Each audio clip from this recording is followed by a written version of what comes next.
yang sedang galau dan kesepian. Lalu temannya si Muaiman pun menghampiri Muaiman. Tiba-tiba dari kejauhan ada orang tua bertop yang kelihatannya kebingungan.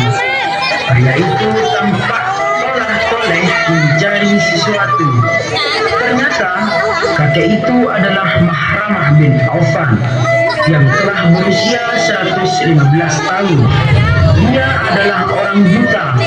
Karena merasa risih melihatnya, teman si Nuaiman pun berkata kepada Nuaiman, Nuaiman, lihat di sana. Sepertinya ada orang yang lagi kebingungan. Halo, mau kemana ya? Datang juga lagi. Nuaiman lalu berkata,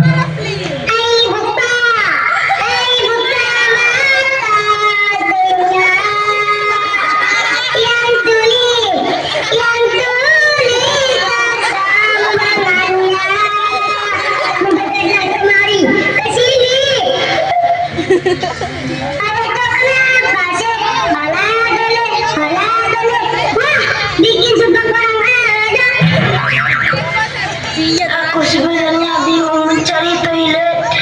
Aku sudah kebelet pengen kencing, tapi tidak nemu-nemu tempatnya. Biasanya saya bersama anak saya, tetapi dia sedang pergi ke pasar. Makanya saya tidak tahu.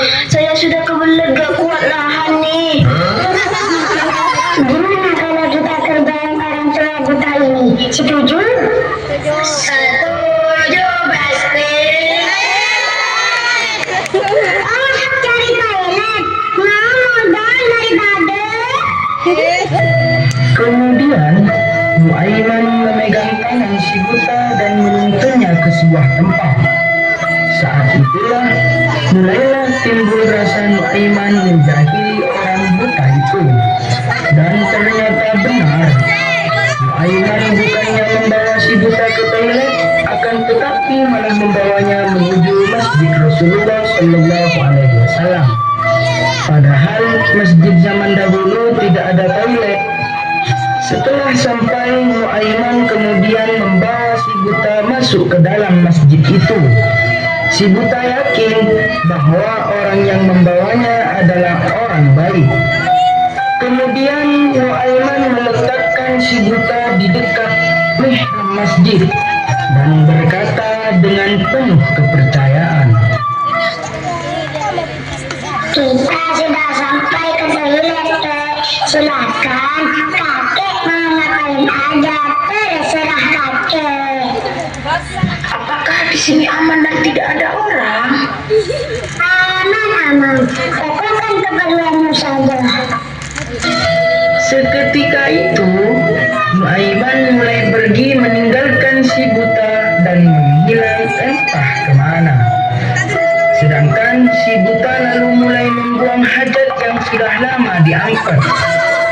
Si buta kemudian membuka celananya dan kencing seketika di masjid itu dengan leganya.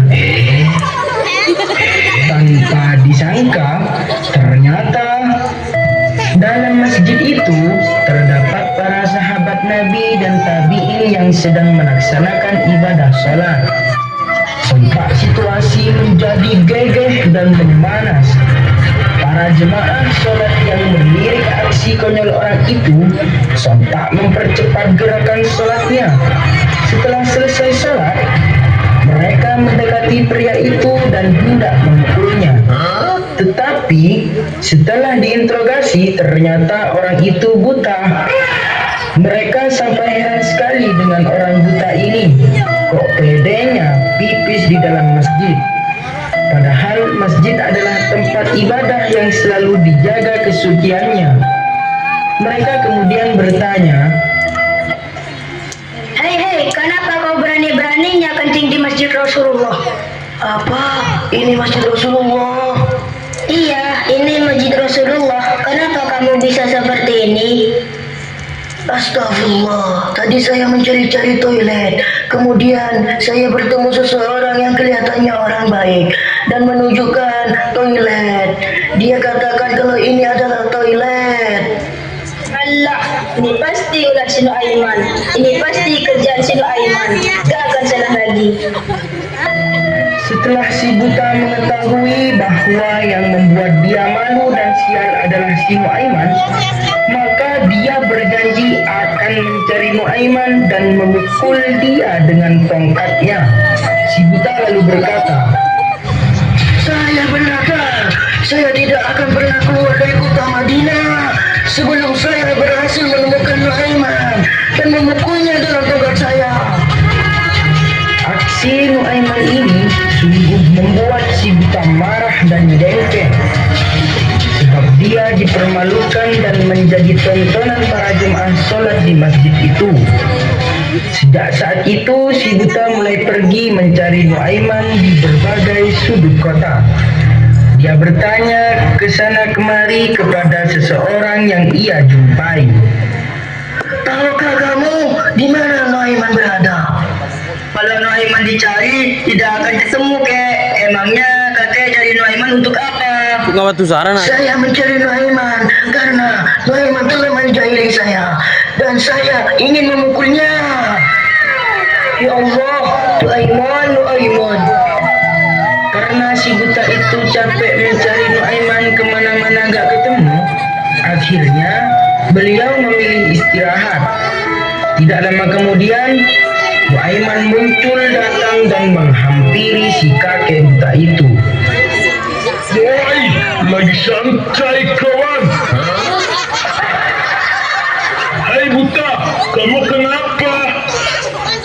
Saya lagi galau mencari Nuaiman gak ketemu-temu. Ingin rasanya saya memukulnya. Tanya Nuaiman dengan merubah suaranya. Oh, kau mencari Nuaiman? Sini, aku antar kamu kepadanya. Kemudian Nuaiman memegang dan mengantar si buta ke masjid itu lagi. Setelah masuk masjid, ada para sahabat yang sedang melaksanakan sholat. Nuaiman lalu berkata sambil menyodor-nyodorkan tongkatnya.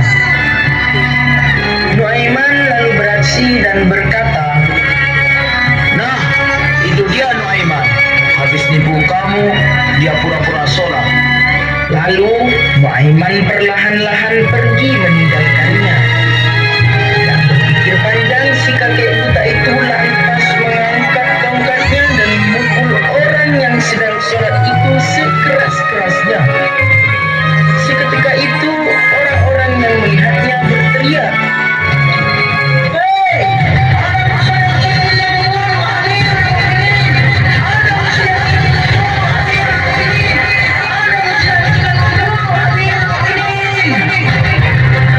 dan ternyata setelah diselidiki, ini adalah ulah si Nuaiman lagi. Kakek buta itu sangat malu dan jengkel dan marah sekali. Dia berkata, Tolonglah, mulai sekarang aku tidak akan pernah percaya lagi dengan para manusia. Kakek jangan mudah percaya pada orang lain, terutama jika kakek tidak mengenalnya. Nuaiman memang suka bercanda, tapi dia adalah sahabat Nabi yang paling baik. Subhanallah. Meskipun begitu, para sahabat memberi masukan agar tidak usah mengganggu Nuaiman lagi. Karena dia adalah orang yang sangat dekat dan dicintai Nabi Muhammad SAW. Innama yuwaffas sabiruna ajrahum bighairi hisab. Sesungguhnya hanya orang yang bersabarlah yang dicukupkan pahala mereka tanpa batas. Bersabar memang tidak menjamin bahwa Anda bisa mengatasi masalah, tapi semua masalah membutuhkan kesabaran dalam mengatasinya. Maka bersabarlah. Kesabaranmu akan menyampaikanmu kepada jawaban dari semua doa